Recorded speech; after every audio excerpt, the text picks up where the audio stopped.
코끼리 5,000마리보다 무거운 이 거대한 쇳덩어리가 도대체 어떻게 하늘에 둥둥 떠 있을 수 있는 걸까요?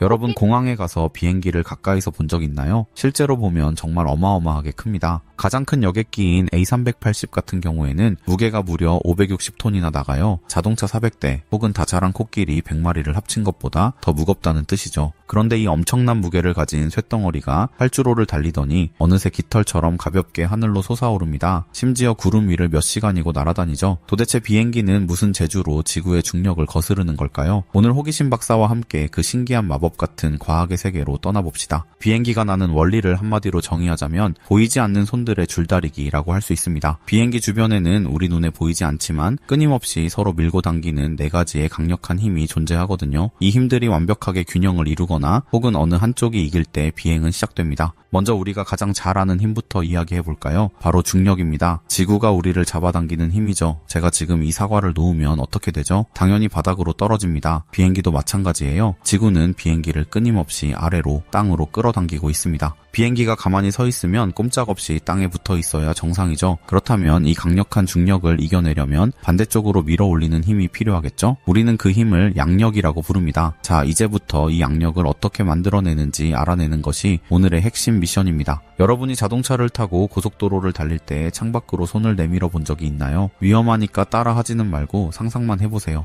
손바닥을 펴서 지면과 평행하게 두면 바람이 그냥 스쳐 지나갑니다. 하지만 손바닥 앞쪽을 살짝 위로 들면 어떻게 되나요? 갑자기 손이 뒤로 확 밀리면서 동시에 위로 붕 뜨는 느낌을 받게 되죠. 바로 그겁니다. 공기가 내 손을 때리면서 위로 들어 올리는 힘, 그게 바로 비행기를 뜨게 하는 양력의 시작이에요. 어떤 친구들은 이렇게 물어봐요. 박사님, 그럼 비행기도 손바닥처럼 날개를 위로 젖히고 있나요?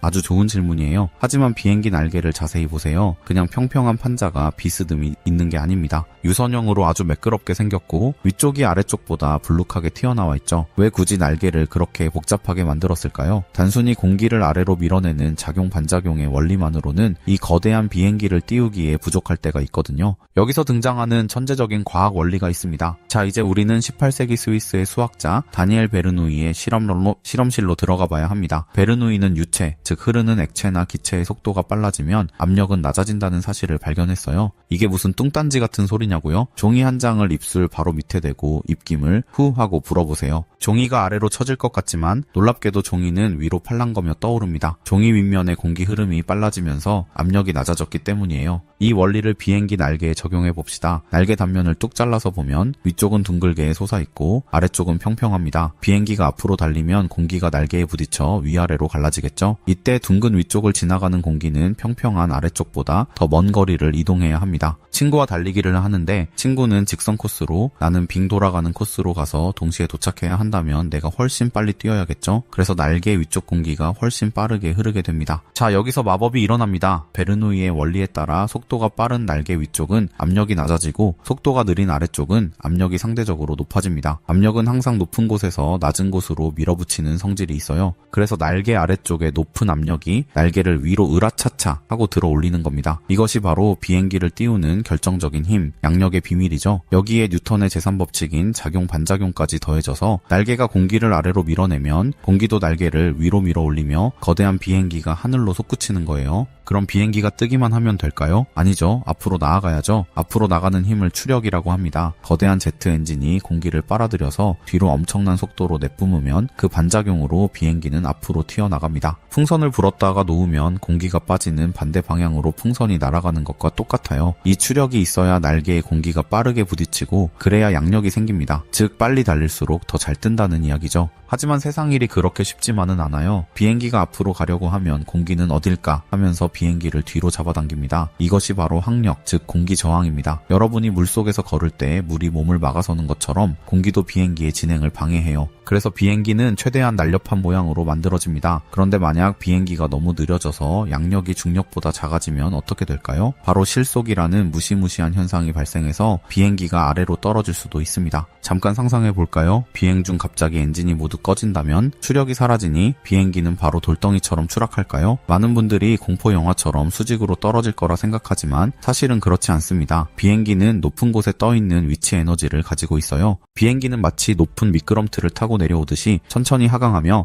활공할 수 있습니다. 날개 모양 덕분에 여전히 양력은 발생하거든요. 종이 비행기를 날릴 때 엔진이 없어도 꽤 멀리 날아가는 걸 생각해보세요. 물론 엔진이 없으면 계속 고도를 유지할 수는 없겠죠. 결국 중력이 이기는 순간이 옵니다. 조종사들은 이럴 때 당황하지 않고 비행기의 기수, 즉 머리 부분을 살짝 숙여서 속도를 얻습니다. 아래로 내려가면서 속도를 붙여서 다시 양력을 만들어내는 거죠. 중력이라는 적을 오히려 이용하는 겁니다. 하늘 위에서는 공포에 질리기보다 침착하게 물리학의 법칙을 믿어야 합니다. 자, 이제 4가지 힘을 정리해봅시다. 위로 띄우는 양력, 아래로 당기는 중력, 앞으로 미는 추력, 뒤로 당기는 항력. 비행기가 일정한 속도로 수평 비행을 할 때는 이 4가지 힘이 완벽한 균형을 이룹니다. 양력과 중력이 같고 추력과 항력이 같은 상태죠. 조종사는 조종관과 스로틀을 움직여서 이 힘들의 균형을 깨뜨리거나 맞추면서 비행기를 조종합니다. 추력을 높여서 속도가 빨라지면 양력이 커져서 비행기는 상승하고 추력을 줄이면 하강하게 되는 것이죠. 날개 뒤쪽에 있는 플랩을 내리면 날개 면적이 넓어지고 더 굽어지면서 양력이 엄청나게 커집니다. 주로 이착륙할 때 느린 속도에서도 뜨거나 가라앉지 않기 위해 사용하죠. 또 꼬리 날개는 방향을 잡아주는 역할을 하고요. 비행기는 단순히 엔진 힘으로만 가는 게 아니라 날개 구석구석 모든 부품이 공기와 대화하며 협력하는 하나의 정교한 오케스트라와 같습니다. 조종사는 그 오케스트라의 지휘자고요. 어떤가요, 여러분? 이제 비행기를 볼 때 단순히 크다, 빠르다라고만 생각하지 않게 되겠죠? 저 거대한 날개 위에서 벌어지는 공기분자들의 치열한 달리기 시합과 보이지 않는 4가지 힘의 팽팽한 줄다리기가 상상되시나요? 비행기가 떨어지지 않는 이유는 마법이 아니라 인간이 발견해낸 위대한 과학의 원리 덕분입니다. 여러분도 오늘 배운 이 원리를 기억하며 언젠가 저 푸른 하늘을 자유롭게 누비는 꿈을 꿔보길 바랍니다. 그럼 다음 시간에 또 만나요. 안녕.